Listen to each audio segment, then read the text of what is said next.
chega pra pipoca, o Joaquim ou alguém, aí diz, não lava.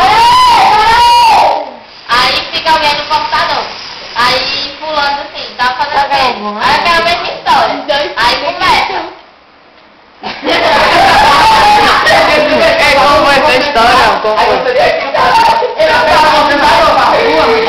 Olha, o cara tá ligado aí, o meu primo. Ei, pera, sério? Que vai ter que isso?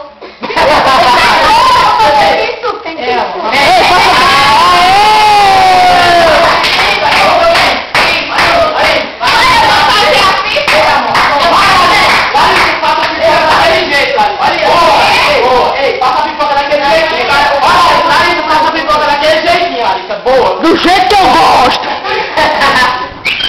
Olha, o cara lembra da... Eita, calma. Tá bom, tá bom. O cara, além de vender 2 litros de quilo dele por 5 pontos, aí eu quero fazer brigadeiro. Olha, esse brigadeiro que eu boto dentro do leite, eu boto não sei o quê. Fala subinho.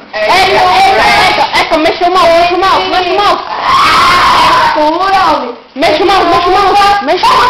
Tem viúva de limão de guaraná. Não, limão não. Limão não. De refresco. Me manda não, porque não é o meu filho. Vitória, me deu uma panela grande. Foi o que brincadeira não. Isso é. Ah, cortar os cabos da perna aqui.